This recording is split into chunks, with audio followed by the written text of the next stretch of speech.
История о молодом человеке из деревни, который приехал в город, мечтая исполнить свою собственную миссию и продолжить дело своего отца. Он был уверен, что в городе встретит много сильных людей, у которых сможет учиться. Итак, главный герой этой истории, Цзиньбэй, приехал в город Эдо. Он был поражен красотой этого города и собирался отправиться в местечко под названием Мусибусио, но не знал дороги туда. Он заблудился и понял, что люди здесь слишком равнодушны, чтобы подсказать ему дорогу. К счастью, ему помогла девушка, которая пригласила его к себе домой и накормила. Он представился и сказал, что сегодня он будет работать в Мусибуге. Она представилась как Хару и сказала, что живет и работает в этом магазине вместе со своим дедушкой. Ее родители рано умерли, но она считала, что выду это обычное дело. Затем она объяснила Цзиньбэю, как добраться до Мусибуге. Причина, по которой он хотел присоединиться к Мусибуге, заключалась в том, что его отец должен был пойти туда, но он уже не мог ходить, поэтому Цзиньбэй пошел вместо него. Хару подумала, что он очень интересный. Затем она рассказала ему об истории Мусибуге, о том, что 10 лет назад была создана специальная служба, чтобы помочь людям наладить контакт с правительством. Все здесь хотели создать эту службу по охране правопорядка, и она сама отправила много писем с просьбой об этом, потому что люди хотели, чтобы кто-то защищал их от насекомых. Когда Цзиньбэй спросила насекомых, на одного из жителей внезапно напали насекомые. Он оставил свой багаж и побежал спасать человека. Он обнаружил в переулке труп и гигантского паука, который поедал этого жителя. Он бросился на паука, но тот отбросил его в сторону. Пришли люди из Мушудзё, и паук исчез. Мужчина представился как Кори и сказал, что он глава Мушудзё. Цзиньбэй сказал, что он пришел вместо своего отца, который из-за него потерял левую ногу. Однажды на сына чиновника из округа напал огромный паук, и Цзиньбэй не смог его защитить. Когда отец Цзиньбэя пришел, чтобы разобраться с этим, сын чиновника был в ужасе и обмочился, и чтобы защитить честь сына, чиновник потребовал, чтобы Цзиньбэй взял вину на себя. Отец Цзиньбэя покалечил себе ногу, чтобы расплатиться за сына, и потерял возможность получить повышение. Вдруг кто-то сообщил, что Хару похитил паук, и Цзиньбэй бросился спасать ее. Он появился как раз в тот момент, когда паук собирался ее съесть. Цзиньбэй ворвался в логово паука, отрубил ему лапу и увернулся от паутины. Но это было логово пауков, и вскоре появились остальные. Но в этот момент подоспели люди из Мушудзё. Девушка ворвалась в логово, бросая бомбы, и Катори представил ее как Хибачи, потомка клана ниндзя, специализирующегося на взрывчатых веществах. Вторым был Сюнгику, известный как преступник. Третьим был Тенма, молодой Эмёдзи, который хотел, чтобы он оставил это дело специалистам, но Тенма все равно хотел сражаться. Затем он вступил в схватку с пауком, но его меч и ноги запутались в паутине. Хару закричала от страха, и это напомнило ему слова отца о том, что настоящий самурай должен защищать тех, кто находится за его спиной. Он собрался с силами, выхватил меч, чтобы отразить нападение паука, и извинился за то, что напугал Хару. Он был полон решимости стать самураем номер один, поэтому он поднялся, чтобы сразиться с пауком, и отбросил его в сторону. Но когда он расправился с первым, появился еще более крупный паук. К счастью, на помощь подоспел самый сильный член отряда по борьбе с насекомыми и расправился с этим пауком. Хару поблагодарила его за то, что он рисковал жизнью, чтобы спасти ее. Она поняла, что ее желания и желания ее родителей сбылись, и что отряд по борьбе с насекомыми сможет защитить их от этих тварей. Цзиньбэй побежал за ним и спросил, как зовут человека, который ему помог. Но тот просто ушел. Мы знаем, что это был Мугай, который редко общается с другими. Кори предложил Цзиньбэю присоединиться к отряду по борьбе с насекомыми, и тот согласился. На следующий день Цзиньбэй присоединился к отряду по борьбе с насекомыми и начал тренироваться. Утром он отрабатывал удары 1000 раз и даже зашел к Хибачи, чтобы разбудить ее и вместе потренироваться, но она переодевалась, и он увидел ее обнаженной, поэтому он получил пощечину. На собрании Кори упомянул, что им нужно рассказать Цзиньбэю о том, что здесь происходит, и о судье, высшем должностном лице и основателе этого отряда по борьбе с насекомыми. Судья никогда не раскрывал свою личность, и никто никогда не видел его лица.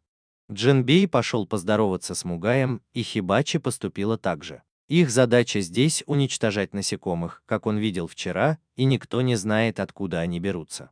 Вдруг прозвучало объявление, и вся группа решила отправиться на задание, и Катори не позволил Цзиньбэю сражаться. а хотел, чтобы он наблюдал. Потому что новички не выживали больше 10 дней, и они не хотели тратить время на поиски новых людей. Хотя Джинбей был очень расстроен тем, что его сочли слабым, ему пришлось смириться с этим. Во время прогулки Хибачи и Джинбей обсуждали, насколько сильным был Югай и как они оба восхищались им. Оба они были спасены им, и Джинбей хотел услышать историю о том, как Мугай спас Хибачи. Она рассказала ему о своей деревне, которая была деревней ниндзя, но после прихода к власти самураев ниндзя утратили свой статус. Ее дед не смирился с этим и продолжал заниматься ниндзюцу днем и ночью. И она была единственной, кто мог составить ему компанию. Она научилась ниндзюцу у своего деда, и однажды Катори пришел, чтобы завербовать ее. Она согласилась и рассказала об этом дедушке, но он рассердился, и она ушла, чтобы продолжить традиции деревни. Во время своего первого задания она была спасена Мугаем и хотела стать такой же сильной, как он. Джинбей увидел, что она похожа на него, и ему захотелось стать сильнее вместе с ней. Внезапно послышались крики, и повсюду были разбросаны трупы. Появилась стрекоза. Хибачи знала, что этот вид стрекоз охотится ночью, и что именно такая стрекоза напала на нее во время ее первого задания. Поэтому теперь она хотела, чтобы Джинбей позаботился о раненых, пока она проверит результаты своих тренировок. Она бросилась к стрекозе, чтобы бросить в нее бомбу, но этого оказалось недостаточно. Хибачи упала в воду и не смогла взорвать бомбу. Тогда Джинбей бросился ей на помощь. Он не стал доставать свой меч, но все равно попытался помочь ей. Однако Хибачи хотела сама победить стрекозу, чтобы доказать Мугаю, что она на что-то способна. Но он подумал, что это не то место, где она могла бы продемонстрировать свои таланты. Поэтому она согласилась действовать сообща. Затем он своим мечом подбросил стрекозу вверх, чтобы Хибачи могла с ней расправиться. Она успешно разрезала ее на куски и вернулась с победой. Вечером Цзинбэй приготовил для нее горячую воду, чтобы она могла помыться, и она вспомнила, что скрыла от Катори тот факт, что Цзинбэй использовал свой меч, потому что он не вытащил его из ножен, и это было временно принято за норму. Он спросил ее о технике владения мечом и узнал название. Он был очень удивлен, поэтому вскочил и случайно заглянул в комнату, в результате чего получил еще несколько ударов. На следующее утро Цзинбэй продолжил заниматься фехтованием и попытался разрубить камень, но сколько бы он ни рубил, у него ничего не получалось. Однако мимо проходил Шунгику и случайно задел его лицом о камень, поэтому он безжалостно разрубил камень и все вещи Хибачи на мелкие кусочки. Но Цзинбэй восхищался тем, как легко он мог разрубить камень своим старым мечом. Он принял его как своего учителя и следовал за ним весь день. Но люди презирали его и ненавидели только за то, что он был преступником. Он хотел, чтобы Цзинбэй держался от него подальше, иначе его тоже возненавидели бы, но Цзинбэю было все равно. Они отправились на патрулирование и узнали о недавних ограблениях домов богатых людей. Преступник всегда оставлял на стене следы от острых порезов. Шандаку пошутил, что это сделал он, но он никогда не грабил, хотя и убивал. Вечером они закончили патрулирование, и Шунгику пошел выпить, а Цзинбэй отправился в лавку Хару, чтобы поужинать. И она, и ее дедушка были очень добры к Цзинбэю, и дедушка заметил, что его внучка, похоже, влюбилась.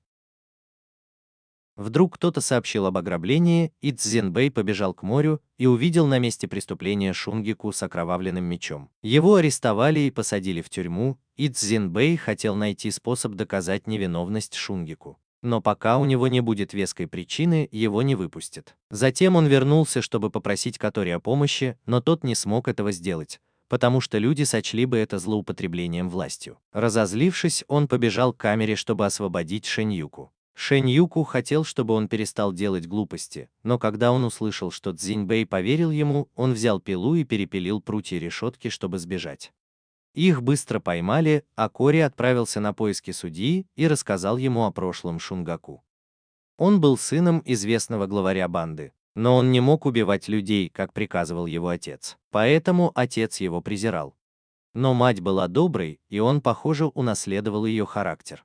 И он пообещал матери, что никогда не будет убивать. Но однажды, вернувшись домой, он обнаружил, что его мать тяжело ранена, а отец находится рядом с ней. Подумав, что отец причинил вред его матери, он пришел в ярость и перебил всю банду. С тех пор он решил расправляться со всеми, кто осмеливался встать у него на пути. Он убил в общей сложности 99 человек, и его прозвали убийцей 99. Чиновники окружили их обоих. Цзиньбэй встал, чтобы защитить Шунгаку. Но в этот момент появились жуки. На этот раз это были богомолы. Они одним ударом разрубили меч Цзиньбэя пополам. Шунгаку попросил Цзиньбэя вывести людей из здания. Он и чиновники помогали эвакуировать людей, пока Шунгаку сражался с богомолами в одиночку. Однако чиновники все равно воспользовались моментом и напали на него из-под тишка. В это время Мугай встретил своего старого товарища по команде. Раньше он был членом Ассоциации охотников на насекомых, но ушел оттуда. Шунгаку был серьезно ранен после нападения. Он уже собирался убить этих двух чиновников, но тут появился Цзиньбэй и помешал ему. Он все еще пытался объяснить все Шунгику. Дело в том, что много лет назад Шунгику неправильно понял своего отца. Кори сообщил ему, что именно охотники за насекомыми убили его мать. Тем не менее, чиновники все еще ненавидели его за убийство их товарищей. Цзиньбэй все еще верил в него, в его теперешнюю сущность. Затем они разделились, чтобы разобраться с каждым из жуков. Шунгику без труда расправился с одним из них, а Цзиньбэй успешно отражал атаки богомола своим тупым мечом, пока Шунгику не прикончил его. Они нашли кучу золота, и, похоже, именно они были виновниками недавних ограблений. Затем он объяснил, что оказался на месте преступления, потому что, будучи пьяным, случайно наступил на хвост собаки, которая погналась за ним, и подобрал окровавленный меч. Он знал, что в это трудно поверить, но Цзиньбэй все равно поверил ему, поэтому пригласил его выпить. Цзиньбэй хотел стать таким же самураем, как он, но все еще считал себя обычным убийцей. Вскоре после этого на город напал гигантский жук, и Хибачи и Шунгику продолжали спорить о том, кто должен с ним разобраться.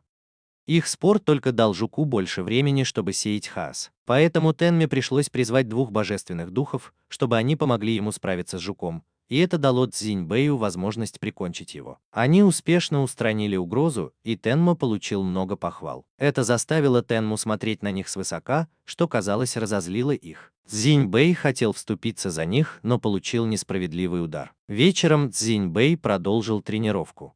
У остальных были свои дела. Только Тенма казался не от мира сего. Он просто ужинал и разговаривал с бумажными куклами, изображавшими его родителей, потому что у него не было других игрушек, кроме этих двух бумажных фигурок. Тенма считал, что ежедневные усилия – это цель, к которой нужно стремиться. Вдруг Тенма увидел сороконожку и громко закричал, на крик прибежал Цзиньбэй. Сначала Цзиньбэй подумал, что Тенма испугался призрака из книги, но расспросив обо всем, он понял, что Тенма испугался сороконожки. И узнал, что мальчик боится насекомых с длинным телом. Когда Тенма был маленьким, он видел, как черви съели все апельсины на дереве, не оставив ни одного плода. Тенма никому не осмеливался об этом рассказать. Хотя он знал, что это повлияет на его работу, мальчик хотел преодолеть свой страх самостоятельно. Это был путь к тому, чтобы стать настоящим анмёдзи и заслужить гордость родителей. Цзиньбэй восхищался Тенмой и пообещал сохранить его секрет, но, к сожалению, двое хулиганов подслушали их разговор и предрекли, что в ближайшем будущем будет неспокойно. На следующее утро Цзиньбэй пришел к Тенме, чтобы научить его преодолевать страх. Они спрятались за складом, потому что там было меньше людей. Цзиньбэй использовал червей и стоял поодаль, а потом медленно приближался, чтобы проверить, как Тенма будет реагировать. На расстоянии он не боялся, но когда Цзиньбэй подошел ближе, мальчик так испугался, что спрятался под домом. Вдруг появились те двое хулиганов и сделали вид, что ничего не знают. Они дали Тенме пакет, и когда он его открыл, то увидел, что он полон сороконожек. Тенма подумал, что Цзиньбэй предал его, рассказав обо всем этим двоим, и убежал. Цзиньбэй был очень расстроен, но у него не было права угрожать этим двоим. Однако, когда Цзиньбэй заговорил с ними, а потом побежал искать Тенму, они почувствовали себя немного виноватыми. Позже Тенма встретил мальчика, с которым он уже сталкивался в предыдущей битве. Мальчик восхищался Тенмой и даже нарисовал для него двух бумажных кукол. Цзиньбэй почувствовал себя спокойнее, когда Хару внезапно подбежал к ним и сообщил, что к ним приближаются насекомые. Двое других уже вступили в бой, а Цзиньбэй и Тенма подошли позже. Тенмо был потрясен, когда на этот раз противником оказалась гигантская многоножка. Все поняли, что Тенмо испугался, и сказали ему не лезть на рожон. Но Тенмо все равно хотел помочь. Он призвал двух духов, чтобы они атаковали многоножку. Но страх ослабил его, и он стал помехой. Тогда Тенмо взял себя в руки и решил пойти вперед, чтобы духи подняли многоножку в воздух, чтобы остальные могли с ней справиться. Мальчик постепенно стал смелее и подошел к многоножке, чтобы ударить ее. Цзиньбэй попытался его подбодрить, но Тенмо назвал его предателем. Тогда двое других признались, что подслушивали. Тенмо воодушевился и получил поддержку от местных жителей. Он стал сильнее и смог подобраться к многоножке, чтобы духи смогли ее поразить. Многоножку подбросило в воздух, и остальные трое подбежали, чтобы разрезать ее на куски и одержать победу. Тенмо получил похвалу и поддержку от всех. Тем временем Катори доложил судье, что человек, которого они послали, был убит. Но пока им не о чем было беспокоиться, потому что Мугая все еще хорошо защищал это место. На следующий день Тенло пришел похвастаться, что он может спокойно стоять рядом с червяком. Но когда Хибати решил проверить его, он в панике заставил своего духа отбросить всех троих в сторону. В тот вечер Кутари неожиданно сообщил Цзиньбэю, что он отправляется на задание вместе с Мугаем, и что еще важнее, Мугай сам выбрал его для этой миссии. На следующий день Цзиньбэй взволнованно побежал к Хару, чтобы сообщить ей эту радостную новость, но по дороге случайно споткнулся и упал на нее, из-за чего несколько ее поклонников, которые были ее соседями, набросились на него с кулаками. Цзиньбэй похвастался перед Хару, что Мугай выбрал его для совместной миссии и снова случайно прикоснулся к ней, из-за чего ее соседи снова набросились на него. Затем Цзиньбэй пошел попрощаться с Мугаем перед отъездом, но Мугай, как обычно, молчал. Он никак не реагировал, как бы Цзиньбэй не кланялся и не обращался к нему. Кутари тоже пытался заговорить с ним, но ничего не изменилось. Когда они прибыли в резиденцию министра для выполнения задания, Цзиньбэй увидел там много сильных самураев. Затем он встретил слугу по имени Ясук, который только что упал, и помог ему подняться. Представившись, Цзиньбэй вернулся к Мугаю, чтобы встретиться с министром. Хотя министр был важной персоной, он все же проявил уважение к Мугаю, что еще больше восхитило Цзиньбэя. Министр задал Цзиньбэю несколько вопросов, но тот был так взволнован, что стоявшему рядом с ним человеку пришлось напомнить ему, что нужно представиться. Министр также проявил уважение к членам команды, которая занималась расследованием этого дела. Но Мугай хотел знать, где находится жук. Их отвели в комнату, где находились люди, которых покусали жуки. Мугай определил, что это за жук, и вдруг раздался какой-то звук, поэтому все бросились туда. Как только они прибежали, жук начал высасывать кровь из человека, и Цзиньбэй бросился на помощь. Он с трудом справился с этим, потому что это был Лаос, который был одновременно и сильным, и быстрым. Теперь я понимаю, что это был Лаос. Цзиньбэй наконец применил свою самую мощную технику и успешно победил Лаоса. Но это была всего лишь личинка. Однако продолжали прибывать новые Лаосы, поэтому Мугай бросился в атаку и уничтожил их всего несколькими ударами. Но это было ничто по сравнению с тем, что произошло, когда появился самец. Мугай был уверен, что справится с ним. Вдруг с кухни раздался крик, и Цзиньбэй бросился туда, чтобы спасти человека. Но Мугай остановил его, потому что он был еще слаб. Однако Цзиньбэй не хотел показаться бесполезным и все равно побежал на кухню. Там был Ясуке, и с ним была самка Лаоса. Цзиньбэй бросился на нее и оттолкнул в сторону. Он был полон решимости не подвести Мугая. В этот момент Кутари не понимала, почему Мугай взял с собой Цзиньбэя, а министр беспокоился за Цзиньбэя, потому что самки обычно сильнее самцов. Но Мугай не обращал на это внимания, потому что ему не нужен был напарник. Затем он бросился вперед и убил самца одним ударом. Цзиньбэй все еще сражался с самкой. Затем он бросился на нее и нанес удар в пасть, но этого было недостаточно. Он уже собирался нанести еще один удар, когда ее щупальца начали контратаковать и даже нацелились на Ясуке, поэтому он бросился вперед, чтобы блокировать атаку, и был сбит с ног Лаосом. Затем он продолжил сопротивляться, но был пронзен одним из ее щупалец. Мугай бросился искать его и нашел его меч, который тот оставил, решив, что Цзиньбэй погиб. Услышав голос Ясуке, он вбежал в комнату и увидел, что хотя на Цзиньбэя напало множество щупалец, он все равно беспокоился, что не сможет его защитить. Мугай по-другому относился к Цзиньбэю и сказал ему, что не стоит волноваться, потому что он никогда не возлагал на него особых надежд. Сказав это, он выхватил свой длинный меч и одним ударом прикончил Лаоса. В тот же день Цзиньбэй и Мугай отправились в обратный путь, а Ясуке выразил свою глубокую благодарность Цзиньбэю. По возвращении в город Цзиньбэй все время расспрашивал Мугая о том, почему тот выбрал его. Сначала он выбрал его, потому что он был самым слабым и его можно было заменить. Но теперь он сказал, что забыл причину своего выбора. В тот вечер, когда они вернулись в особняк, кто-то перелез через стену и пробрался внутрь. Джинбэй и Хибати, споря о Мугае, случайно наткнулись на незваного гостя, схватили его и привели в Катори для допроса. Незнакомец представился Нагатами и сказал, что всегда стремился к знаниям. Он прочитал много книг и знал все на свете. Однако он не смог найти никаких документов, в которых были бы описаны знания о жуках десятилетней давности. Нагатами подумал, что они могут быть здесь, и захотел их прочесть. Поэтому он тайком пробрался в особняк, чтобы их прочитать. Но Кори не разрешила ему этого сделать, потому что это место было закрыто для посторонних. Это было секретное место. Хибати попытался снять маску, и оказалось, что он довольно симпатичный. Кори показалось, что это лицо ей знакомо. Тогда Нагатами снова надел маску и начал возмущаться.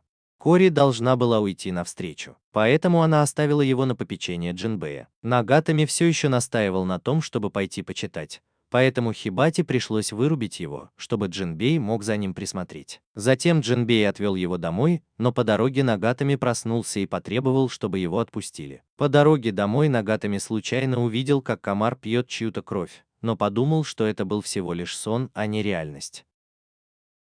Затем комар подлетел к Нагатами, и в этот момент Джинбэй бросился на него, чтобы защитить. Он сражался с комаром, но тот продолжал нападать на Нагатами. Поэтому Джинбэй принял удар на себя. Теперь Нагатами понял, что это была реальность, и после того, как он долгое время не выходил из дома, он почувствовал, что впервые кто-то пролил за него кровь.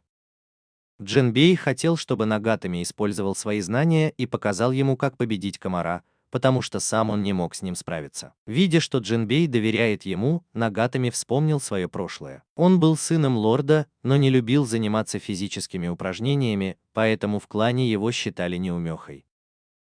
Затем он нашел на складе несколько книг и увлекся ими. Он погрузился в чтение и изучение всего.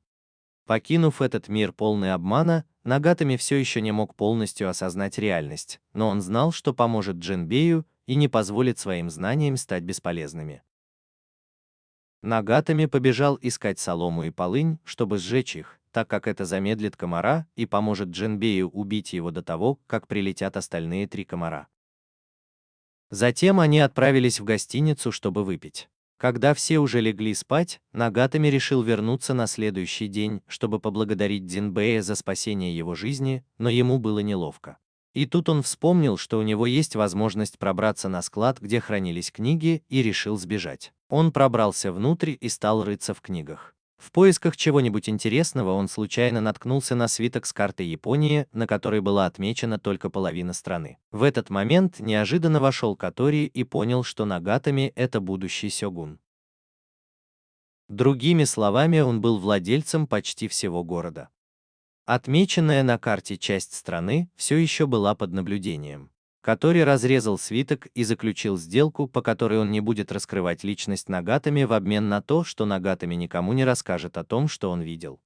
Это было связано с разведчиками, которых они отправили, но которые не вернулись. Кори хотел, чтобы Нагатами сохранил это в тайне и больше не приходил сюда. Но Нагатами выдвинул условие, что он будет приходить сюда каждый день, чтобы встретиться с Джинбэем и сохранить тайну. Катори согласился и был рад, что Джинбэй подружился с будущим сёгуном.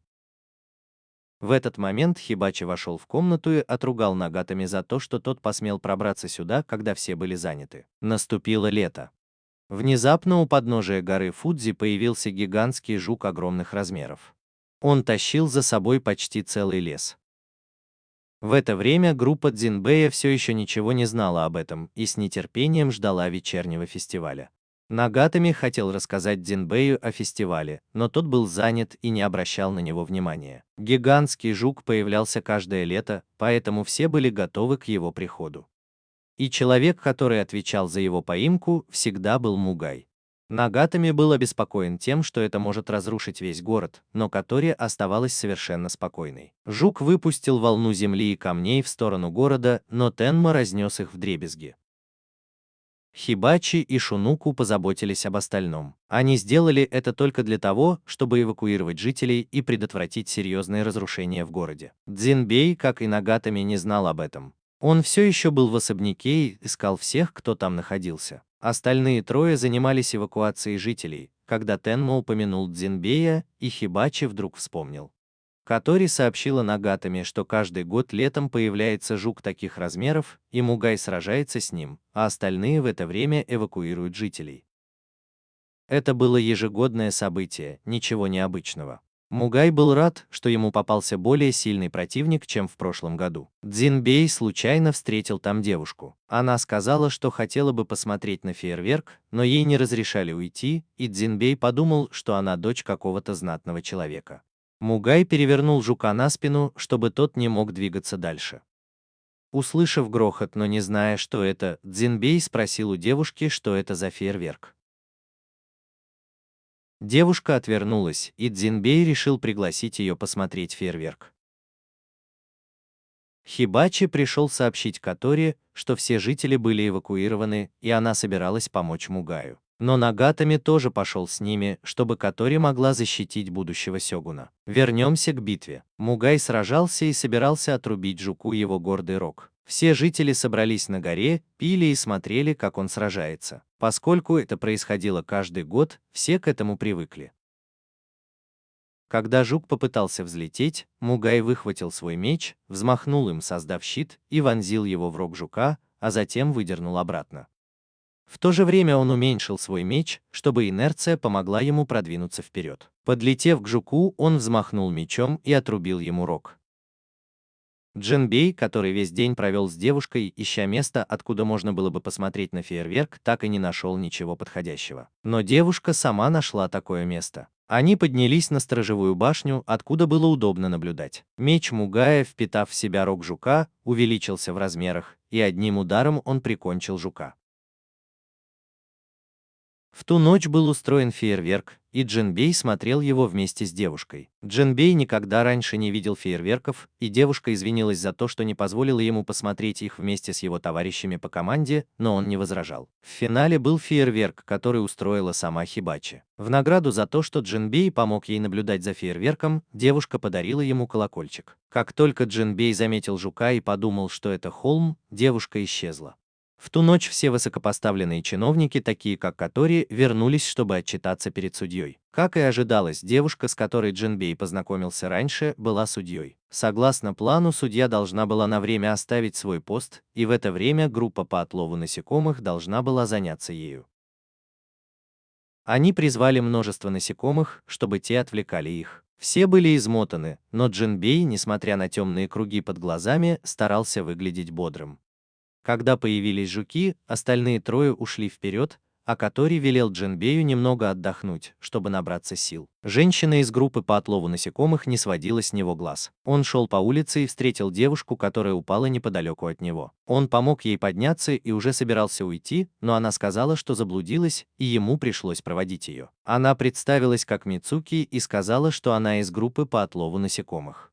Они провели вместе целый день, и она хотела понравиться Дзинбею. Она считала его совсем еще ребенком, поэтому ей было легко его обмануть. Она специально заманила его в место, где не было насекомых, и даже пустила слезу, чтобы он ей поверил. Но на полпути через мост, увидев Мугая, она уронила в воду угря, которого держал в руках какой-то дядя, и Дзинбей прыгнул в воду, чтобы достать его. Мугай увидел Мицуки и понял, что она задумала, но посоветовал ей выбрать другую цель. Они снова ушли, и Мицуки начала расспрашивать Дзинбэя о его начальстве. В этот момент Дзинбэй снова встретил Хару, и это разозлило Мицуки, потому что Дзинбэй был очарован Хару, а не ею. Разница в размере груди была заметна, и Дзинбэй стал относиться к ней по-другому, что заставило ее изменить свой план. Той ночью она похитила Хару. На следующее утро, когда все остальные ждали, что Дзинбэй хорошо справится со своей работой, он заметил неподалеку толпу. Расспросив людей, он узнал, что Хару пропала. Мицуки снова подошла к нему, одетая в одежду Хару. Молодой человек оставался наивным, пока она не сказала ему, что похитила Хару, и что Дзинбэй должен прийти один, чтобы спасти ее, иначе ее насекомые съедят Хару. Затем она призвала насекомых, и только тогда остальные заметили, что Дзинбэй исчез. Дзинбэй пришел на место, где его ждала Мицуки. Она хотела, чтобы он рассказал ей, где находится судья, но он не знал, потому что был всего лишь новобранцем. Он обещал вернуться и спросить Катори, но она подумала, что он отправился за подкреплением. Тогда она столкнула его в яму. Он пытался выбраться, но его преследовал жук. Он снова встретил Хару, и Мицуки поняла, как глупо было с ее стороны пытаться использовать такого простака, как он. Она заиграла на флейте, чтобы приказать муравьям напасть на него. Хару попыталась помочь, ударив Мицуки ногой, но в итоге сама упала в яму, а Дзинбей бросился ее спасать. Мицуки начала сбрасывать в яму дома, создавая зыбучие пески. Дзинбей решил построить из домов лестницу, чтобы выбраться. Когда он добрался до уровня Мицуки, он все еще верил, что она добрая и, должно быть, находится в опасности. Посчитав его безнадежно глупым, она отозвала всех своих насекомых. Дзинбей сумел справиться с ситуацией и защитить Хару, пока остальные трое не нашли их и не спасли. Они успешно справились с насекомыми, и никто не знал, почему они там собрались. Дзинбей и остальные вернулись. Мицуки встретилась с Мугаи и поняла, что она действительно выбрала не того человека. Но Мугаи имел в виду совсем другое. Мугаи всегда говорил то, что заставляло других задуматься. Мицуки решила, что не забудет Дзинбея, но группа по уничтожению насекомых отправилась без нее. Они пришли на пристань, чтобы нанять лодку, но люди сказали, что на острове, куда они направлялись, ничего нет. Почувствовав, что эти люди что-то знают об острове, трое нападавших напали на них и были убиты. Когда об этом узнали на стороне Кори, они мобилизовали все силы, чтобы поддержать судью. Дзинбей задумался, кто же будет защищать это место, и Кори сказал, что если с судьей что-то случится, то весь Ида будет уничтожен за один день. Но как только они поднялись на борт корабля, на них тут же напали насекомые. Цзиньбэй хотел вернуться, потому что лавка Хароу находилась неподалеку, но Кори не позволила ему этого сделать, так как судья был важнее. К счастью, группа самураев, охранявших министра, осталась в городе, чтобы защитить его. Они не позволили этим насекомым бесчинствовать в городе Сёгуна. Им пришлось положиться на самураев. Через некоторое время, когда группа уже почти добралась до острова, где отдыхал судья, их поджидал охотник и потопил их корабль. Этим охотником был Монако, такой же сильный, как Мугай. Услышав, что он охотник, Шунгику бросилась к нему, чтобы отомстить за свою мать. Остальные пытались добраться до острова, но Монако никого не пропускал. Хибати и Цзиньбэю удалось сбежать на планерах, поэтому им временно поручили самую важную миссию. На корабль обрушился шквал пушечных выстрелов, и Монако был серьезно ранен. Шунгику не добило его. Желая сохранить за собой титул 99 убийств, она побежала к кораблю Катори и остальным. Охотничья группа почти добралась до судьи, но она поняла это и использовала ядовитый туман, чтобы задержать их. У них были противоядия, поэтому они продолжили свой путь. Когда Хибати и Цзиньбэй пролетали мимо, их заметили, и их планеры были пробиты насквозь. Цзиньбэй не удержался и упал прямо на то место, где находился судья. Но он подумал, что она была всего лишь служанкой судьи. Он все время перебивал ее, не давая ей ничего объяснить, поэтому она просто согласилась на роль служанки. Она была уверена, что ядовитый туман сработает, и сказала, что судья в безопасности. Хибати столкнулся с охотником, который издалека легко взорвал бомбы Хибати и не позволил ему продолжить путь. Они насмехались друг над другом, и Хибати получил сильный удар ногой. Вернувшись к Цзиньбэю, судья, пытаясь представить себе, что это за человек, сделал вид, что согласен с ним. Он подумал, что судья должно быть очень сильный человек, раз хочет жить здесь. Но судья хотел жить здесь только для того, чтобы не причинять вреда другим. Однако оптимизм Цзиньбэя заинтриговал ее, и она подумала, что с ним ей не будет скучно.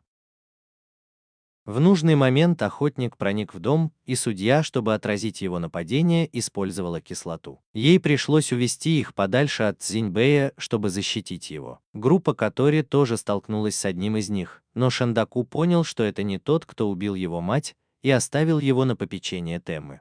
Что касается судьи, то где бы они ни сражались, Цзиньбэй все равно пытался следовать за ней. Охотники тоже не обращали внимания на Цзиньбэя и нападали только на судью. Что касается Шунгику, то, проходя мимо, он увидел, как Мугай сражается с одним из них. Он рассказал, что Мугай когда-то был лидером группы охотников, и Шунгику заподозрил, что Мугай мог убить его мать. Мугай только уклонялся и блокировал удары, не отвечая, поэтому противник воспользовался этим и сбежал. Что касается Цзиньбэя, то судья подозревала его в шпионаже, так как он всегда вмешивался, когда она нападала. Более того, охотники даже не обращали на него внимания. Но она ошибалась, потому что Цзиньбэй был слишком слаб, чтобы его стоило опасаться. Цзиньбэй также вставал между ними, чтобы защитить ее, потому что хотел, чтобы она попросила судью бежать. Но Цзиньбэй не мог справиться с ними в одиночку. Его жестоко избили, и он потерял сознание. Что касается Мугая, то он доказал, что достоин доверия, когда позволил Шунгику нанести удар, не сопротивляясь. Сунгику хотела услышать всю историю целиком, поэтому Мугай сказал, что они разберутся с этим позже. Встретившись с судьей снова, она поняла, что напрасно подозревала Цзиньбэя. Она больше не была человеком, потому что ее ядовитая натура убивала любого, кто к ней прикасался. Вот почему люди боялись ее и назначили на должность судьи, чтобы использовать ее способности. Она также убедила себя в том, что может управлять реальностью. Но теперь она встретила такого человека, как Цзиньбэй, и решила защитить его любой ценой. Она приняла свой истинный облик. Но они знали, что не смогут победить ее, поэтому у них был план, как с ней справиться. Они выстрелили в нее стрелой, но она была уверена, что сможет отразить ее своим кислотным щитом. Однако внутри этой стрелы была еще одна, и она пробила щит насквозь. Эта стрела лишила ее силы, и они сказали, что она была сделана из разных видов насекомых и пропитана их потом, кровью и костями. Она знала, что не выживет, но поняла, что Цзиньбэй вот-вот очнется, поэтому побежала вперед, чтобы они забыли о нем. Но тот, кто сражался с группой Тенмы, вернулся и понял, что Цзиньбэй еще жив. Судья хотела, чтобы они пощадили Цзиньбэя. Видя, что Цзиньбэй был ей дорог, они захотели убить его еще больше. К счастью, вовремя подоспел Мугай. Увидев, что Цзиньбэй самоотверженно защищал судью, он похвалил его за это. Мугай ворвался в гущу сражения и в одиночку одолел всю группу. Когда подоспели те, кто пришел позже, они попытались напасть из-под тишка, но группа Катори тоже была на месте, и Тенма вывел судью Цзиньбэя из боя. Сунжику присоединился к Мугаю, надеясь убить того, кто убил его мать. И этот человек в маске признался, что именно он совершил это преступление. Шандаку чувствовал, что это будет его сотая жертва, поэтому он решил сменить имя. Мугай не смог остановить их всех и смог сдержать только троих, остальные же преследовали группу Катори. Меч Чундаку сломался после первого же удара, поэтому он остановился, чтобы выпить немного алкоголя, прежде чем продолжить бой. Он использовал 3 меча, но держал 2 в одной руке, а не засовывал один в рот, как это делают зеленоволосые парни, которые часто теряются. Его мастерство владения мечом сломало оружие этого парня, а затем он нанес последний удар, чтобы прикончить его. И теперь он стал 101-м убийцей. Что касается группы Катори, то судья решил, что он отлично справился с заданием, отправив Цзиньбэя. В этот момент один из них выскочил и ударил по земле, от чего она раскололась. Этот парень и Кори упали с горы. Судья и Цзиньбэй тоже оказались в стороне от остальных, поэтому она увела Цзиньбэя подальше от этого опасного места. Однако она не заметила, что с Цзиньбэем происходит что-то странное. Пройдя некоторое расстояние, судья была атакована другим, который, по словам нынешнего лидера, был самым преданным делу. Он уже собирался нанести смертельный удар, когда Цзиньбэй встал, чтобы спасти ее. Однако теперь Цзиньбэй, казалось, пробуждал свою скрытую силу. Его скорость и физическая сила значительно возросли. Он поднял меч, не обращая внимания на другого парня. Когда он выпустил огонь из своего клинка, Цзиньбэй быстро развернулся и убил его одним ударом. Группа охотников увидела, что дела идут неважно, поэтому лидеры послали кого-то на помощь. И вот у нынешнего и бывшего лидеров группы охотников появился шанс сразиться друг с другом. Цзиньбэй заметил, что вокруг еще много врагов, и, оставив судью на месте, отправился дальше. Кори все еще не могла подняться, потому что ей пришлось столкнуться с этим парнем. Тенма был на грани поражения, потому что его марионетка была изрешечена пулями. К счастью, появился Шангаку и разобрался с этим парнем. Но 2 приспешников, посланных лидером, тоже пришли, чтобы устроить засаду на всех троих. Другой парень, который еще не умер, очнулся и направил пистолет на всех троих. Он выпустил целую обойму, но Цзиньбэй встал между ними, чтобы поймать все пули на лету. Однако после этого он повернулся и напал на своих товарищей по команде. Но он по-прежнему в первую очередь думал о врагах. Его хвост превратился в руку и схватил этих троих парней. Он с силой швырнул их на землю, и хвост начал стрелять во все стороны шипами. Судья попыталась добраться до него, чтобы остановить, но ее схватил один из парней, который воспользовался случаем, чтобы убить ее. Но звук ее колокола разбудил Джинбея. Он бросился на этого парня и вернулся в нормальное состояние. Но после этого он обессилел и заснул.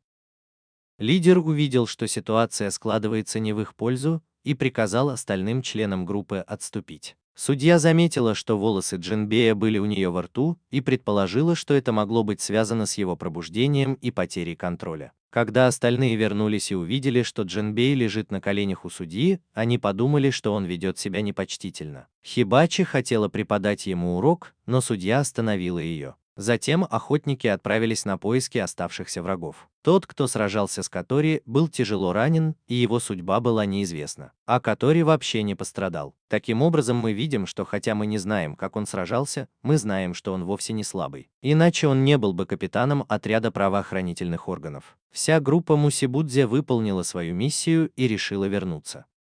Но появились и более крупные силы, которые по-прежнему преследовали судью. Они называли ее принцессой и говорили, что придут за ней, когда их господин очнется. И когда это произойдет, он сам, Саната, лично заберет ее. По возвращении все поняли, что весь город Идо был охвачен огнем. Группа самураев не смогла уничтожить всех жуков, и многие солдаты были ранены. Нагатами тоже хотел использовать свои знания, чтобы помочь, но ему постоянно мешали. Хару был схвачен жуками, когда защищал детей. К счастью, Дзинбей снова пришел вовремя. Отец Дзинбея тоже спустился с горы и одной ногой уничтожил целую гору жуков. Встретившись с отцом, он получил еще один урок, что он всегда должен быть готов к бою и не терять бдительности ни при каких обстоятельствах. Отец проверил технику сына и в тот вечер устроил вечеринку, чтобы отпраздновать победу. Дзинбей не помнил, что произошло на острове, но никому не разрешалось рассказывать об этом, потому что Катори сказал, что ему нужно узнать больше. Дзинбей хотел встретиться с судьей, но у него все еще не было достаточно полномочий. Той ночью отец и сын поговорили друг с другом. Дзинбей чувствовал, что он все еще слишком слаб и что он запятнал честь семейной техники. Но его отец назвал его дураком за то, что он пытался защитить кого-то, не овладев даже техникой владения мечом. Он посоветовал ему больше тренироваться, а завтра возьмет его с собой на тренировку. Что касается судьи, то она рассказала Мугаю о том, что ее волосы изменили внешность Джинбея, и предположила, что Джинбей, возможно, тоже охотник на насекомых, как и Мугай. Ей стало не по себе от одиночества. Поэтому она тайком отправилась на поиски Джинбея. Она увидела, как он тренируется, и уже собиралась выбежать к нему, но, заметив, что он разговаривает с Хару, спряталась. Он решил, что должен стать сильнее, чтобы защитить судью и этот город. На следующий день Джинбей отправился на тренировку. И отец и сын преодолели бесчисленное количество трудностей, чтобы подняться на гору Фудзи, и он решил научить его технике, которую он сам изобрел в молодости. Но солнце постоянно мешало им, поэтому он ударил его один раз. Поскольку Катори дала ему всего 3 дня на тренировку, он научил Джинбея первой технике, которая заключалась в том, чтобы использовать меч, но наносить удары как молотом. Затем он заставил гору Фудзи извергаться и дал сыну 3 дня на то, чтобы научиться этой технике остановить извержение, пока город у подножия горы не сгорел дотла. Ему потребовалось 5 лет, чтобы научиться этому, и он надеялся, что его сын сможет освоить эту технику за 3 дня. Но после целого дня тренировок Джинбей мог только рубить камни, но не мог наносить удары, как его отец. На вторую ночь отец увидел, что его сын унаследовал ловкость своей матери. Он решил спеть колыбельную, чтобы помочь ему уснуть. Утром последнего дня, как только Дзинбей проснулся, лава достигла подножия горы. Его отец сказал, что это был его последний шанс. Он сосредоточился и подготовился к встрече с этим вызовом. Он раздвинул лаву в обе стороны и добежал до середины горы, а затем нанес сокрушительный удар. Затем лава медленно потекла вниз. После этого его отец продемонстрировал следующее умение – лавовый вихрь. Это был бы следующий навык, который ему нужно было освоить, но время вышло, и он пообещал попробовать освоить эту технику. Теперь судья вспомнил, что сказал Цзинбэй. Их статусы все еще слишком далеки друг от друга, и если она встретится с ним сейчас, он подвергнется тщательному изучению. Но он все еще надеялся, что станет сильнее, чтобы получить аудиенцию у судьи и сдержать обещание, данное им на острове. что теперь заставило ее поставить перед собой цель подождать на тот день, когда ему будет дарована аудиенция с ней. Тем временем в замке Осака, который Нагатами уже видел на карте, люди-полукровки, также известные как люди-насекомые, заняли все это место. И теперь половину Японии можно считать их территорией. Пока Цзинбэй тренировался, в городе появился запах человека-насекомого от Саната. Он вышел на улицу, чтобы узнать, где находится штаб-квартира команды правоохранительных органов, но обратился к пьяному человеку и не получил ответа. Так что он съел этого гражданина. Тем временем Катори отчитывал ее начальник Юрий, потому что в этот критический момент все правоохранительные органы команда была в отпуске. Причина была в том, что когда Цзинбэй отправился на тренировку, остальные трое также проявили непослушание и взяли отпуск по собственному желанию. Так что теперь Катори не хватало людей в команде, но Юрий взял ее с собой, чтобы похвастаться. В это время Цзинбэй и его отец возвращались домой, когда случайно увидели, как в больницу привозят раненых. Один старик рассказал им, что на его деревню напала группа людей-насекомых и в одно мгновение уничтожила всех жителей. И эта группа направлялась в Идо. Цзинбэй задумался. Отец ударил его по лицу и велел поторопиться. Катори и Юри столкнулись с этим человеком-насекомым, и он уже успел съесть нескольких человек. Он узнал в них членов отряда полиции и спросил Цзинбэя. Но ни Катори, ни Юри не поняли, о чем он говорит, поэтому он бросился на них, чтобы напасть. К счастью, прибыла команда самураев. Катори было поручено помочь выжившим горожанам, а двум командирам предстояло сразиться с этим человеком-насекомым. Они не могли противостоять человеку-насекомому. Как бы они ни атаковали, это не причиняло ему никакого вреда. Тогда Юри приказал открыть огонь из пушки. Хотя он получил десятки пушечных залпов в голову, это не причинило ему никакого вреда, кроме того, что разбило его маску. Затем он повернулся, чтобы сразиться с двумя командирами, и как только он собрался убить Юри, Цзинбэй вернулся, чтобы противостоять ему. Он узнал Цзинбэя, которого искал, и бросился в бой.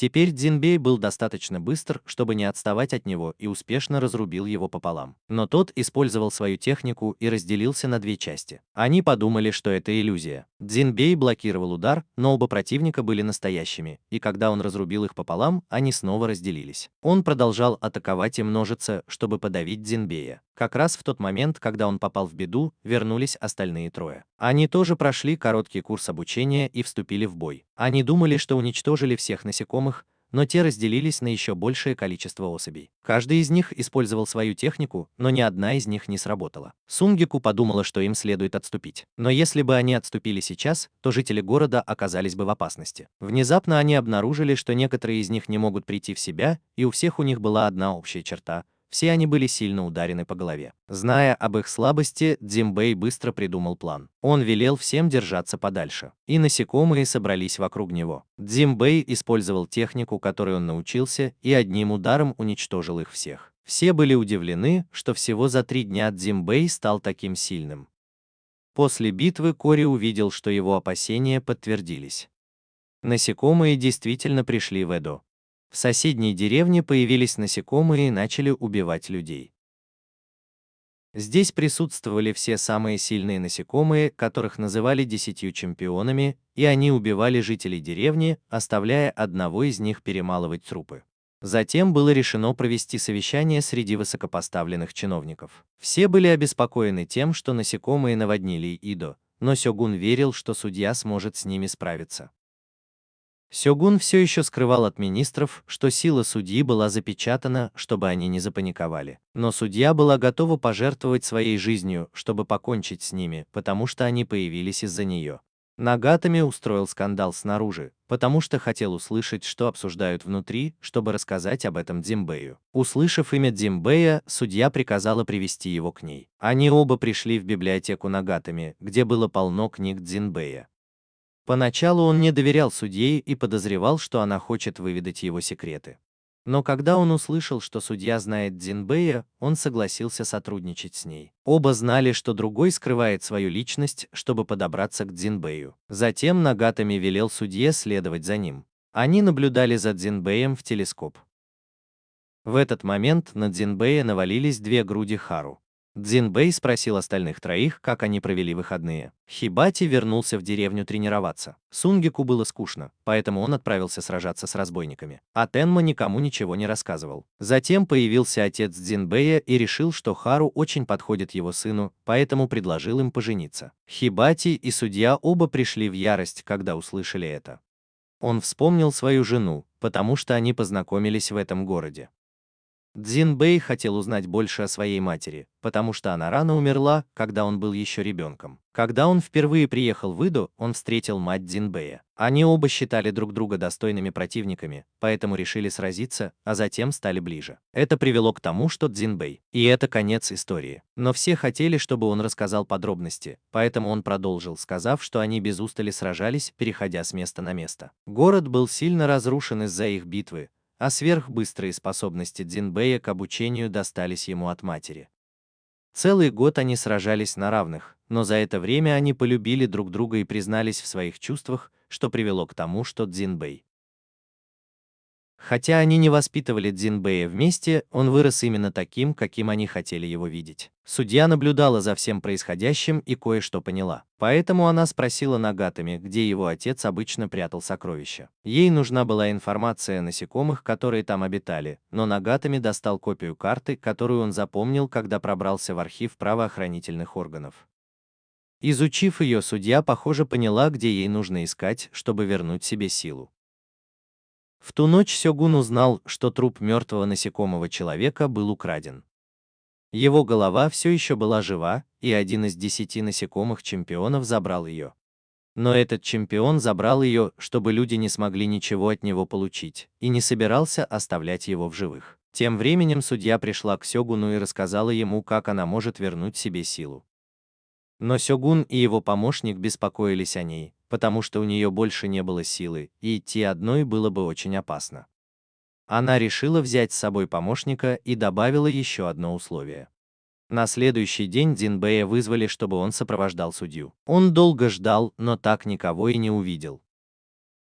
Поэтому он решил, что ошибся местом, но судья ждала его здесь. Он все еще думал, что она была просто помощницей судьи. Как только они покинули город, появились люди-насекомые. Саната объявил, что хочет встретиться с местным сёгуном.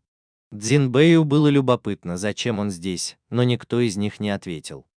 По дороге Цзиньбэй думал, что за ними следует слуга судьи, поэтому настоящему судье пришлось объяснять, что он был южным сёгуном, и что ходили слухи, будто он самый умный человек в Ида. Тем временем Саната пришла на встречу с местным лордом. Он предложил лорду построить корабль, который мог бы без проблем перевозить 1000 человек. А взамен он обещал вывести все войска с этой территории.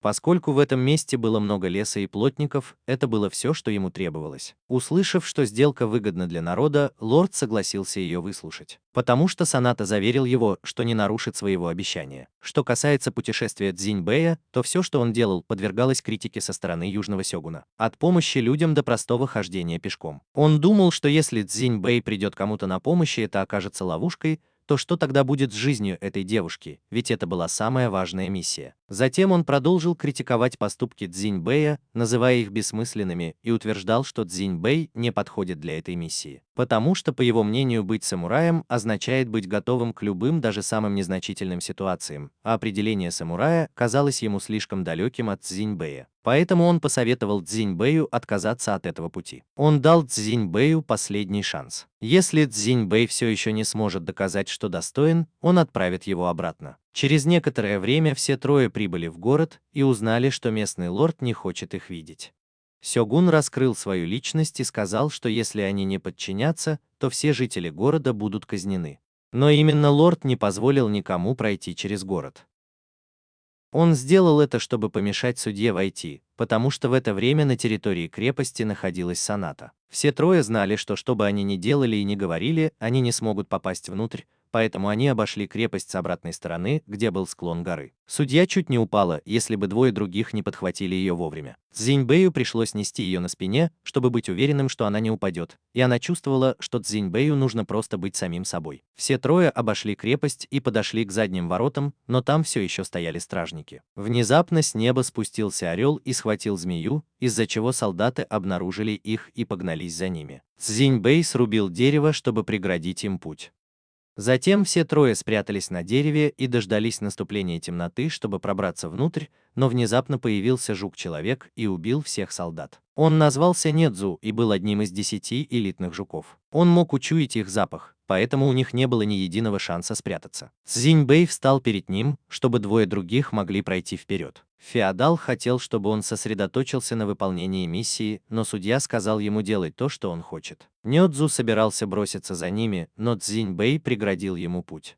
Они обменялись несколькими ударами, и этот парень целился только в слабые места. Он понял, что этот парень был даже сильнее, чем тот парень-муха, с которым он дрался раньше. Недзу понял, что Цзиньбэй был достойным противником. Они продолжали сражаться, и у Недзу все еще было много приемов, чтобы справиться с ним.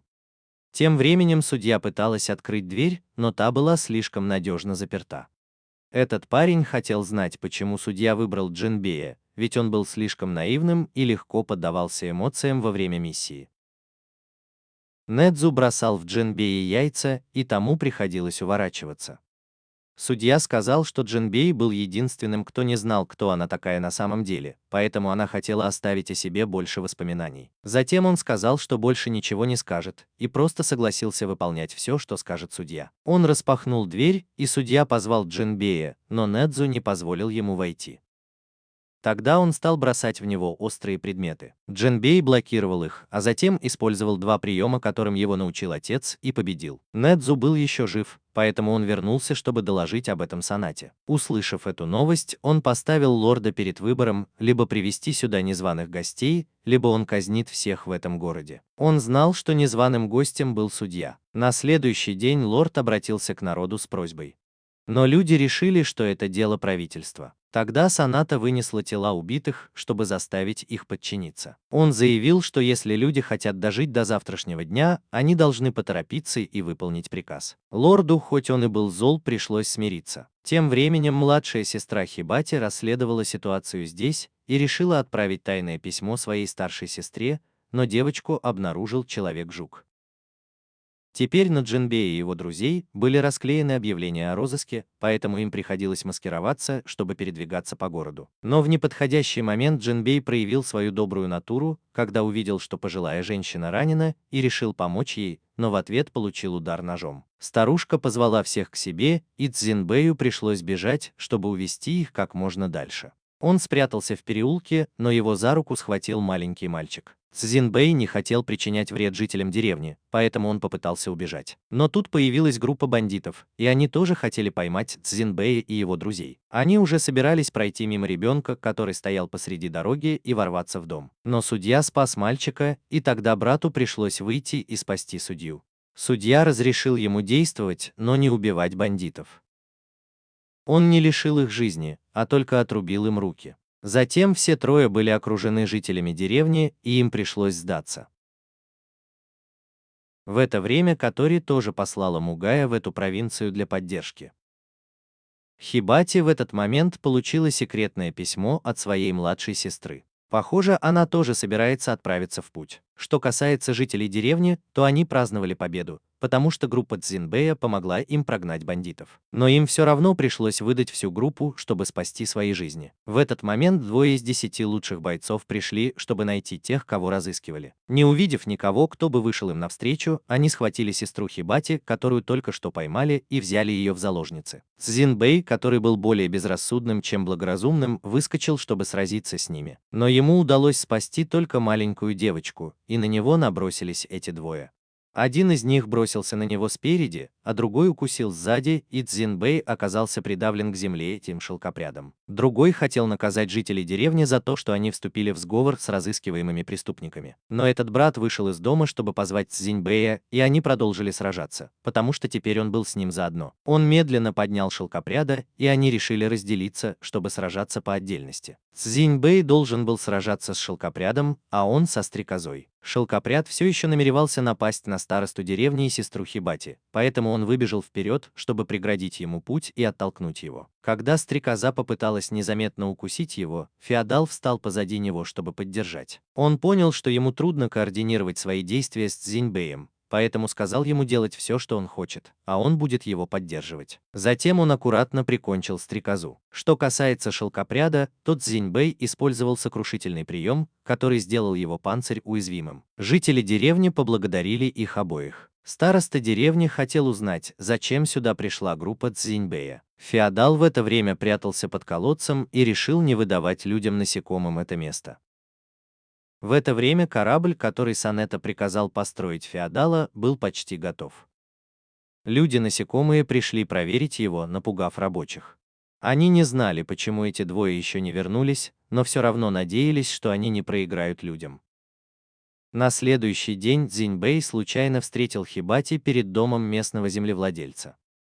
После неловкого момента, когда они узнали друг друга, Хибати сказала, что пришла поддержать группу Цзиньбэя. Встретившись с судьей, Хибати попыталась раскрыть свою личность, но потом поправилась, сказав, что она всего лишь служанка. Хибати неохотно согласилась и вошла в дом, чтобы встретиться с хозяином. Феодал спросил, готов ли он рискнуть своей жизнью ради них. Подумав немного, землевладелец решил помочь им. Затем он разработал план, который должен был осуществиться в течение 3 дней. Люди-жуки тоже начали убивать людей, потому что не могли найти Цзиньбэя и остальных. Цзиньбэй воссоединился с Шенгаку и Тенмэй. Вскоре появился Мугай и сказал Цзиньбэю, что ему нужно ненадолго уйти с ним. Той ночью судья спросила Хибати, что она думает о Цзиньбэю. Хотя она по-прежнему ставила Мугая на первое место, она все же видела много положительных качеств в Цзиньбэю. Что касается Мугая, то он спросил Цзиньбэя, знает ли тот, зачем судья привел их сюда. Но когда он понял, что Цзиньбэй все еще не знает, как выглядит судья, он отвернулся. Затем Цзиньбэй снова пошел к судье. Они вместе отправились на прогулку. Цзиньбэй рассказал ей о патрульной команде, и судье очень понравились его истории. Она заметила, что Цзиньбэй все еще носит колокольчик, который был у него, когда они впервые встретились. Они сидели в романтической обстановке, пока их не прервали остальные трое. Поэтому они вернулись в гостиницу. Через несколько дней корабль был готов. И план феодала должен был вот-вот осуществиться. Всех разделили на 3 группы.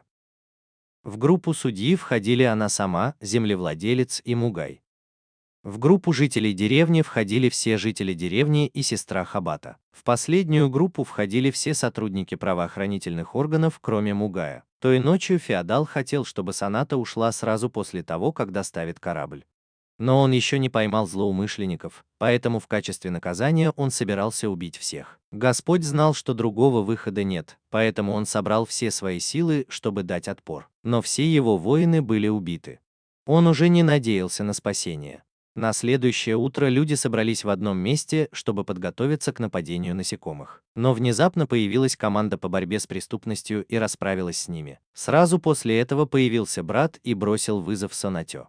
Он дал ему право самому выбирать правила, но Сонатё было все равно, потому что его насекомые все равно всех бы сожрали. Джинбей сказал, что он просто трус и предпочел бы сбежать. Его гордость не позволила ему принять вызов. Тогда он установил правило, что если они хотят сразиться с ним, то сначала должны победить его подчиненных. Саната использовал эту гору как стартовый сигнал, но все видели, что он просто пытается продемонстрировать свою силу. Затем группа снова обсудила план действий. Группа судей должна была отправиться к колодцу, где могла бы восстановиться ее сила. Группа жителей деревни должна была попытаться увести людей. Команда по борьбе с преступностью должна была выиграть время, чтобы группа судей восстановила свои силы. Затем началась битва команды по борьбе с преступностью. Вся группа оказалась в ловушке барьера, и Джинбей случайно отделился от группы. Нёдзу схватил его и утащил под воду. Поскольку Джинбей был водоплавающим, то в воде он чувствовал себя как рыба в воде. Джинбей не мог двигаться под водой, поэтому он намеренно позволил загнать себя в угол, прежде чем контратаковать. Группа Хибачи также столкнулась с лидером отряда насекомых. Этот парень был сверчком, поэтому только Хибачи могла противостоять его звуку. Поэтому она взяла на себя ответственность за то, чтобы разобраться с ним, а остальные продолжили путь. Она узнала его, как только услышала имя, и, похоже, он тоже узнал ее, потому что она была ниндзя из той самой деревни, о чем свидетельствовал нож в ее руке. Он ударил Джинбэя с такой силой, что вода вокруг них забурлила, и тогда парень решил использовать свой козырь перевоплощения. Он превратился в человека и знал, что его накажут за раскрытие личности, но решил, что утащит Джинбэя за собой. Этот парень стал намного быстрее и мог использовать технику управления водой, полностью подавляя Джинбэя. Но как раз в тот момент, когда он уже был готов победить, Джинбэй вспомнил, как его отец рассказывал ему о технике вихря лавы. Джинбэй должен был уловить поток техники противника, чтобы использовать ее в качестве контратаки, потому что у всего есть свой поток. Джинбэй поднялся и изменил направление потока воды, направив его на этого парня, а затем, следуя за потоком воды, взлетел и прикончил его, чтобы закончить бой. Хотя парень и проиграл, он предупредил Джинбэя, чтобы тот не был слишком самоуверенным, потому что есть люди намного сильнее его. Он назвал ему имена 3 самых сильных. Джинбэй выразил ему свое восхищение, а затем отправился на поиски остальных. Он снова встретил Хибачи. Тот парень с помощью вибраций своих крыльев удерживал ее в клетке, и Джинбэй бросился на него, чтобы атаковать. Но Хибачи заблокировала атаку, потому что это была всего лишь иллюзия, созданная вибрациями крыльев того парня. Она поняла, что Джинбэй победил одного из них, и почувствовала облегчение. Она сказала Джинбэю, чтобы он наблюдал за ней, а затем бросилась в бой. Благодаря Джинбэю она стала двигаться более плавно и обрела душевное спокойствие. Она была полна решимости победить его и стать ниндзя номер 1. Затем она бросила в него серию бомб, но он создал ультразвуковые волны, чтобы блокировать их. Она бросила сюрикены, но они пролетели прямо сквозь его тело. Она увидела, что этот парень показал запрещенную технику, которая принадлежала деревне ниндзя. Она вспомнила историю, которую однажды рассказал ее дедушка, о ком-то, кто убил своего учителя и украл запрещенную технику. Почему это звучит так знакомо? И этот человек сейчас был прямо перед ней. Он решил стать серьезным и настроился на драку. Он выпустил миазмы и стал невидимым. Хибачи был немедленно закован в цепи и сожжен. Она ударила себя ножом в ногу, чтобы избавиться от этой иллюзии. Он использовал другую иллюзию, чтобы познакомить ее с дедушкой. Он взял ее с собой, чтобы перевязать рану, и решил принять ее усилия, думая, что после этого он перестанет быть ниндзя. Но его слова показали, что он фальшивил, потому что ее настоящий дедушка никогда не хотел отказываться от того, чтобы быть ниндзя. Не сумев нацелиться на Хибачи, он переключился на Дзинбэй. Дзинбэй неоднократно обманывался изображениями Хибачи в опасности и нападал на нее. Но когда она заманила его, чтобы он ударился головой о дерево, иллюзия исчезла. Затем его снова обманули и заставили убежать играть в другое место. Хибачи была окружена 4 иллюзиями этого парня, поэтому она использовала бомбы, чтобы сбежать, а затем он поймал ее сзади. Группа Шенгаку вошла в крепость, чтобы сразиться с оставшимися врагами. Хибачи понял, что он создает иллюзии, хлопая крыльями, но ему было все равно, обнаружит она это или нет, потому что он все равно уже победил. Он привязал ее к столбу и начал издеваться над Джинбэем. Он снова и снова пытался взобраться наверх, но все время срывался. Чем глупее он себя вел, тем больше тот парень насмехался над ним, пока наконец он не поднялся и не схватил иллюзорную Хибати. Поняв, что это всего лишь ветка дерева, Хибати все же решила подняться, чтобы защитить его, и снова освободилась от иллюзии. Она поняла, что он не так уж и силен. Тем временем Дзинбэй, которого больше не одолевали иллюзии, спрыгнул вниз и нанес удар тому парню. Хибати тоже метнула несколько ножей с взрывчаткой и успешно победила его. Но ни он, ни она не заметили, что он не умер и уже сбежал. Он спустился туда, где находился судья, и слился с другим телом. Он обнаружил, что девушка, стоявшая перед ним, была принцессой и направлялась к колодцу, чтобы восстановить свои силы. Поняв, что цель находится прямо перед ним, он вернулся, чтобы доложить об этом Санате. Хибати и Дзинбэй пошли по следу Шунгику. Но Дзинбэй попал в ловушку иллюзии и увидел, что его зовет Хару, поэтому его унесло довольно далеко. Шунгику и двое других тоже попали в ловушку иллюзии и слепо бежали, не зная, куда им идти. К счастью, через некоторое время они все же смогли встретиться с Хибати. Шунгику насмехался над насекомыми, и они заговорили, помогая Шунгику определить направление удара. Он спас Дзинбея и предупредил его, что эти парни очень сильны. Затем Шунгику забрали. Группа осталась позади, и феодал заставил их продолжить путь. Дзинбей случайно коснулся груди Бач, и она оттолкнула его. Он сказал, что не хочет быть обузой, поэтому они должны идти дальше, и он все равно последует за ними. Затем группа увидела снаружи Шунгику, и он также сказал им идти вперед. Шунгику был предупрежден о линьке, поэтому он дал этим двоим время на линьку, сказав, что будет не очень весело, если все закончится быстро. Они подумали, что он ведет себя немного высокомерно, поэтому бросились в атаку и были разрублены им на множество кусков. Однако эти двое были тараканами, вид которых считается бессмертным. Они постоянно регенерировали и контратаковали. Феодальный лорд думал, что Шунгику стал слабее, чем раньше. Любой, кто знал Шунгику долгое время, сказал бы то же самое. Нынешний Шунгику и убийца 99-летней давности были двумя совершенно разными людьми. Шунгику также чувствовал, что подобная борьба никогда не даст ему шанса на победу, поэтому он повернулся и убежал. Он зажал меч между ног, чтобы взобраться на стену. Остальные полезли за ним, но были сражены им. Потому что даже тараканы падают, если их разрезать на куски. А Цзинбэй знает, что страшнее двух тараканов, которые начинают расправлять крылья, они начинают летать, и он их уничтожил. Но один из оставшихся тараканов толкнул его в соседний дом. Они начали линять и перестали шутить. Другой парень только сейчас объяснил, почему Шунгику был слабее, потому что раньше у него была причина преследовать его и драться. Когда Шунгику преследовал цель убить своего отца, он был настоящим монстром, готовым расправиться с любым, кто встанет у него на пути. Но теперь, когда его цель была достигнута, его воля к борьбе тоже исчезла. Монстр без цели и идеалов – это всего лишь безымянный воин. Они также наткнулись на комнату с тараканами, так что им пришлось остаться, чтобы разобраться с ними. Шендаку читал лекцию этим двоим о том, что такое быть наемным убийцей. Они считали, что он не может избавиться от груза ответственности за жизни, которые он отнял, но если бы он убил достаточно людей, то жизнь стала бы для него хрупкой и ненадежной. Но он не хотел становиться похожим на своего отца, поэтому он всегда нес на своих плечах бремя этих жизней. Он вспомнил своего отца, который бил его, но умолял о пощаде, когда видел перед собой его меч. Но он не убил своего отца, потому что не хотел становиться таким, как он. Он решил стать истребителем насекомых, а не убийцей. Теперь он решил высвободить всю свою силу.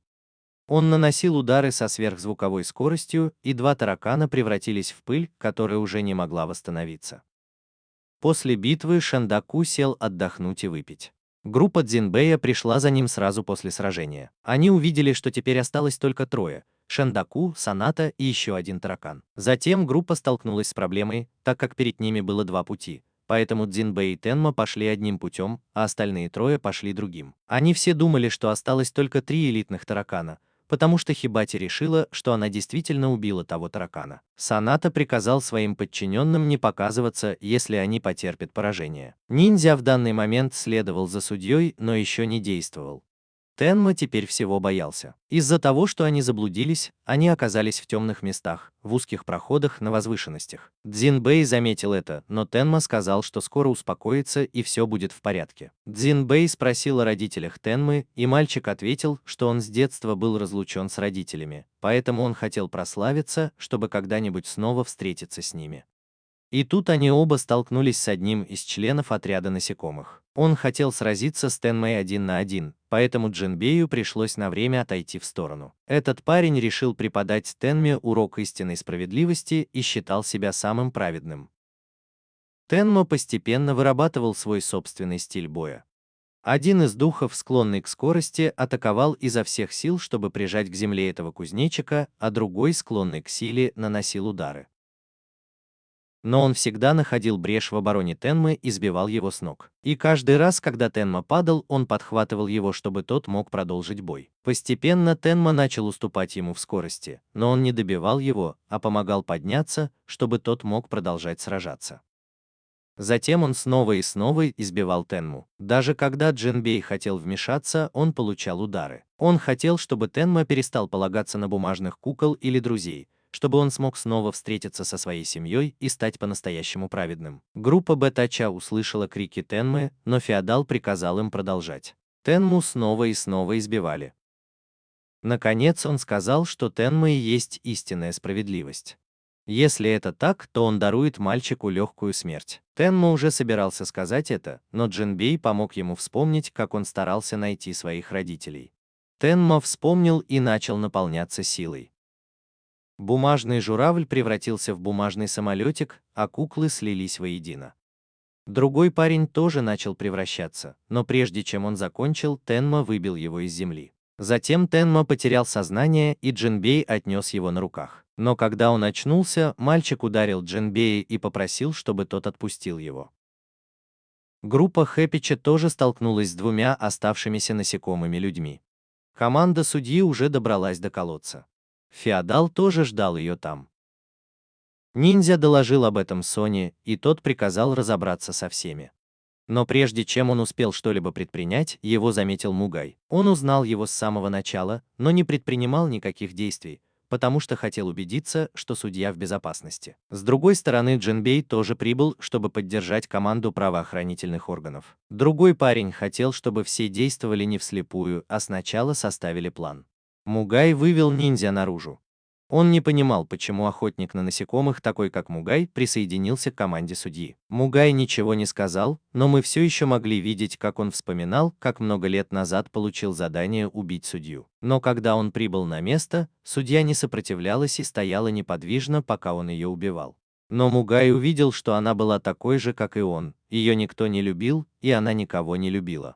Она была одинока и выполняла приказы. Той ночью он присоединился к команде правоохранительных органов с целью уничтожения насекомых. Мугай и ниндзя сражались и случайно оказались в группе Джинбея. Зная, что судье некому помочь, Джинбей и феодал решили уйти и оставить это место остальным. Когда двое других не позволили им этого сделать, Хэпич бросил дымовую шашку, чтобы они могли уйти. Джинбей подозревал, что Соня находится на верхнем этаже, поэтому попросил другого парня пойти к судье, а сам решил сразиться с Соней, чтобы выиграть время. Судья открыла колодец.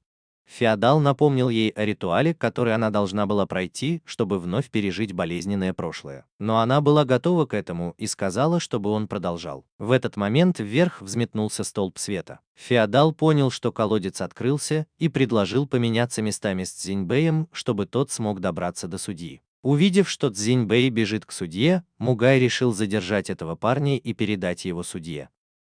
Феодал поднялся к Соне.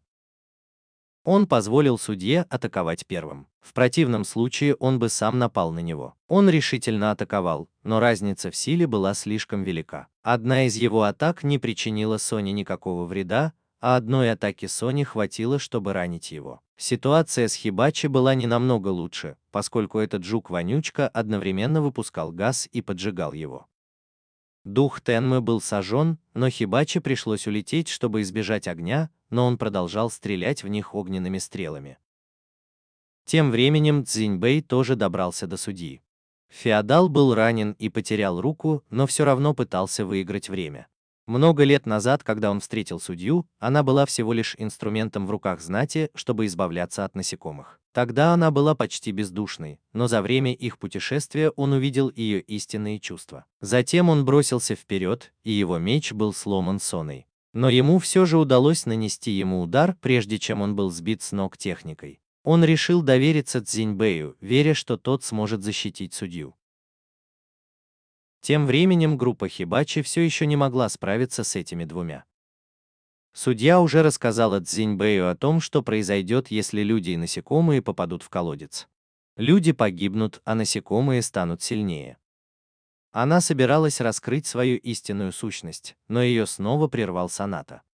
Мугая тоже был занят другим, но он был уверен, что разгадал его трюк. Двое мужчин, стоявших рядом с Хибати, теперь были готовы к серьезному поединку. Что касается Сонаты, то он стоял и рассказывал о том, как он развлекался с феодалом, и как самураи говорили о справедливости, не в силах никого защитить. Разъяренный Цзиньбэй бросился на него, но Саната оттолкнул его. Он опустился на колени и позвал судью принцессу и хотел отвести ее к своему господину, чтобы познакомить с ним. Но она отказалась. Тогда он решил заставить ее силой. Цзиньбэй вернулся и использовал все свои приемы, чтобы выиграть время для судьи и дать ей возможность спуститься в колодец. Он сбил Санату с ног и бросился к колодцу, чтобы нанести решающий удар. Судья спустилась в колодец и вспомнила свое тяжелое прошлое. Саната, несмотря на то, что получил 2 удара, не выказывал никаких признаков того, что они на него подействовали. Цзиньбэй решил, что победил его, но Мугай, разгадав трюк с иллюзиями, легко пронзил его мечом. Он воспользовался моментом, чтобы поглотить его силу и вернуться в колодец. Саната поднялся и снова атаковал. Цзиньбэй бросился к колодцу, чтобы нанести решающий удар. Но Саната не стал уклоняться, потому что удар был слишком слабым. Он применил свою технику и выстрелил прямо в колодец, чтобы яд уничтожил Цзиньбэя. Но благодаря этому Цзиньбэй случайно увидел тяжелое прошлое судьи. Когда она была маленькой, она спасла жука, несмотря на возражения многих людей. Но ее родителям пришлось уступить ее желанию. И когда на дворец напали, она решила спасти жука, а не себя, и была убита. Но, возможно, благодаря симбиозу жук спас ее. Когда она очнулась, никто ее не узнавал, и куда бы она ни пошла, люди умирали. Даже ее родители не узнали ее и постепенно были отравлены ядом. Она поняла, что изменилась. Она посмотрела на жука и увидела, что он дал ей силу, а ядовитый воздух вокруг нее убивал всех, кто приближался. Вдруг она заметила перед собой Цзиньбэя. Она поняла, что Цзиньбэй видел ее прошлое. И только из-за того, что она пожалела жука, она принесла беду всем. Но Цзиньбэй сказал, что она поступила правильно, пожалев живое существо. Для него было правильным делом защищать слабых и маленьких. Судья поблагодарил его за то, что он помог ей снова почувствовать человеческое тепло. Цзиньбэй тоже поблагодарил ее за то, что она своей улыбкой воодушевила его. Услышав это, она столкнула Цзиньбэя в колодец, а сама продолжала погружаться в воду. Саната была рада, что судья, обретя силу, тоже был частью его плана, потому что когда она обретет силу, ее воспоминания тоже будут утеряны. И он воспользуется этим, чтобы уничтожить человечество вместе с ней. Услышав это, Цзиньбэй схватился за камень, закрывающий колодец, и спрыгнул вниз. Мугай тоже пришел к Санате вместо него. Цзиньбэй спрыгнул вниз и снова встретился с судьей. Он рассказал ей, что услышал от Санаты, и она, казалось, немного сожалела об этом, но сказала, что это был единственный выход. Цзиньбэй сказал, что он победит Санату ради нее, и они оба выбрались из колодца. Хибачи был защищен от насекомых средством, которое Нагатами нанес на решетку. Это был их шанс перейти в наступление. Саната отбросил Амугая и погнался за Джиндаем. Но Мугай еще не упал, поэтому он бросился на помощь Джиндаю, чтобы защитить его от удара. Саната раньше был генералом в доме судьи, но когда его придавило деревянными балками, его схватила муха. Мугай успел нанести ему удар, но сам не пострадал. Феодальный правитель решил в этот момент взорвать стену у них под ногами, надеясь похоронить Санату, но это было бесполезно, и даже Мугай оказался погребен под обломками. Расправившись со стариком, Саната полетел чтобы перехватить Джинбея. Джинбей все еще пытался сопротивляться, но Саната пронзил его мечом. Он не убил его сразу, а лишь ранил, чтобы заставить судью вернуться к колодцу. Она неохотно согласилась спасти Джинбею жизнь. Кори уже прибыл, чтобы поддержать группу Хибачи. Он сказал, что сам разберется с этими двумя, а они втроем должны помочь Джинбею. Саната позволил судье войти в колодец самостоятельно, не принуждая ее. Он хотел, чтобы она не причинила вреда Джинбею. Судья согласился на сделку, и она прыгнула в колодец. Вспыхнул энергетический столб, и двое снаружи уверенно бросились в колодец, но Катори одним движением прикончил их. Когда судья вышла из колодца, она уже была в облике белой бабочки, а не мотылька. Саната был потрясен этим зрелищем. Группа Катори прибыла сразу после этого и напала на Санату, но это все равно не помогло. Затем судья внезапно ударил Джинбея ножом в спину. Джинбей увидел надпись на ее руке и хотел, чтобы она посмотрела и запомнила, но она ничего не помнила. Саната воспользовался этим моментом, чтобы напасть на Цзинбэя и приказал судье вернуться к своему господину. Саната поглотил всю энергию, исходящую из колодца, и призвал множество насекомых. Цзинбэй все еще не сдавался и бросился в атаку, но его меч сломался, а сам он получил бесчисленное количество ран. Его даже ударили лучом по голове. Остальные четверо тоже бросились в атаку, но Саната, несмотря на шквал их приемов, остался невредим. Энергия, исходящая от двух мужчин-насекомых, сконцентрировалась вокруг Цзинбэя. Мугаю пришлось вмешаться, так как пути назад уже не было. Мугаю удалось пробить броню, и Саната переключился на него. Было призвано бесчисленное множество насекомых. Саната понял, что Мугай все еще ранен, поэтому он напал на него первым, и, как и в прошлый раз, Цзинбэй появился, чтобы спасти положение в своей полудемонической форме. После расследования Катори узнал, что мать Цзинбэя была охотницей на насекомых, как и Мугай, и что она была проклята вечным насекомым. Вечное насекомое также наделило судью силой. Поэтому, когда Цзинбэй соприкоснулся с его силой, его тело отреагировало. В прошлый раз это произошло потому, что Цзинбэй проглотил волосы судьи, и это пробудило его. На этот раз это был прямой контакт с энергией. Но в сознании Цзинбэя появился голос этого насекомого, и он решил не позволять ему манипулировать собой, как раньше. Мугай помог ему прийти в себя, когда увидел, что он сияет, как в начале. Но теперь судья присоединилась к битве, поэтому Цзинбэй попросил ее сразиться с ним. Пока остальные сражались с Санатой, Цзинбэй пытался подобраться к судье и поглотить весь яд, который она извергала. Ему удалось схватить ее за руку, и она снова почувствовала тепло его ладони, и постепенно к ней вернулись воспоминания, и она все вспомнила. Однако Цзинбэй тоже потерял сознание от слишком большой дозы яда. Судья вернулся на правую сторону арены и помог Санате сражаться. Он по-прежнему в одиночку сражался со всей группой, и он думал, что если убьет Цзинбэя, то вся группа потеряет боевой дух. Но как только он выстрелил в Цзинбэя, тот очнулся и бросился в атаку. Саната была поражена его стойкостью, ведь он мог сражаться, несмотря на то, что был отравлен. Но одно неверное движение, и все вокруг превратится в пыль. Остальные сражались с насекомыми внизу, оставив Цзинбэя наедине с Санатой. Он использовал свою последнюю технику, чтобы создать вихрь, затем призвал дракона, чтобы усилить атаку, и, наконец, завершил ее метеоритным дождем. Битва закончилась после 3 ходов, и небо снова стало чистым. Цзинбэй тоже пришел в себя, и после битвы все отправились обратно